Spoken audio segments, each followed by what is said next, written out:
Let's see if you can talk. Hi, my name is Reed. I'm a UC Santa Cruz grad working at Cat and Cloud. My dreams? Okay.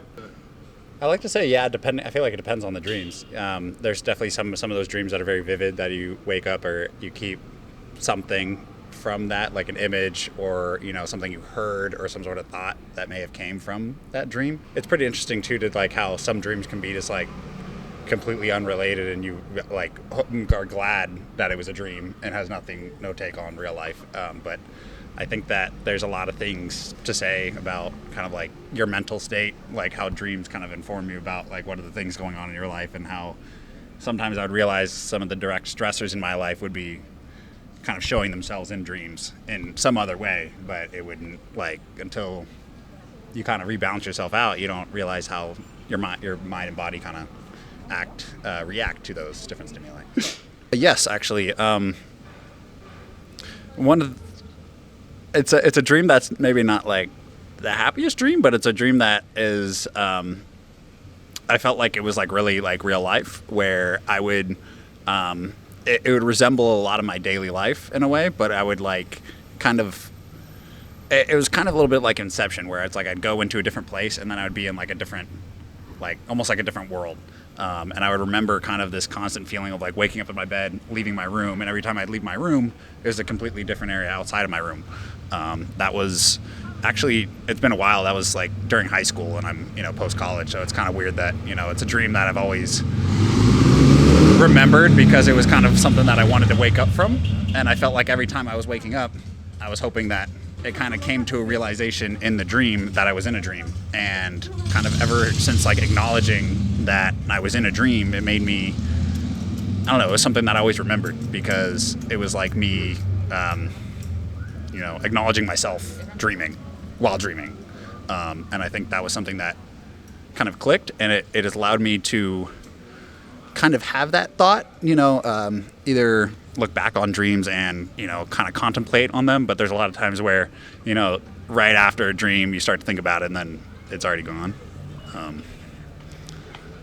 But yeah, no, I don't know. That's my, another dream would be like, I mean, if like dreaming, outside of the sake of like dreaming at night, kind of daydreaming, like things that you wish for and whatnot.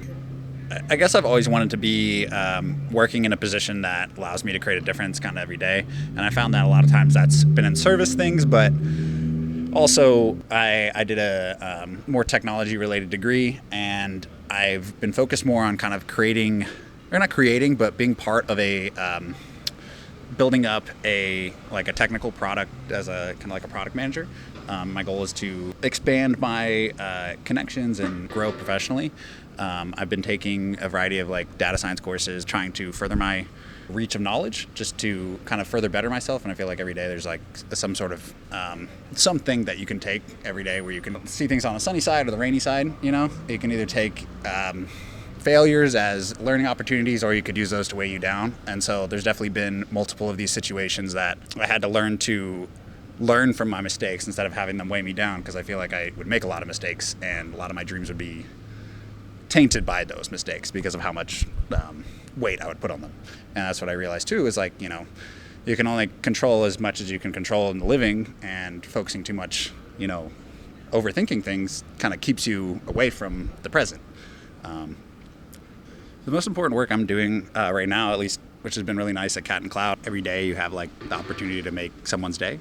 A lot of times when, someone comes in the morning to a place to get their coffee or tea or whatever, they, a lot of times they don't know what they want, or they're going on to a next part of their day that has already been kind of repetitive. It's not something, it's really easy to get kind of lost in the sauce and, just be going through the motions. And I think that one thing that's been really good every day is kind of being able to pull people out of that kind of like way of thinking, kind of bringing them present, and adding, something to their day, which is something that I don't, you don't really realize you're doing it until you get, thanked for it later on, or even, later in the future, and like another future meeting with them, and, they tell you about how, you've inspired them, or something you said really help them out that day, when it's something as small as like it doesn't cost anything, just to say something or, be nice to somebody, or show a certain amount of compassion to revitalize just any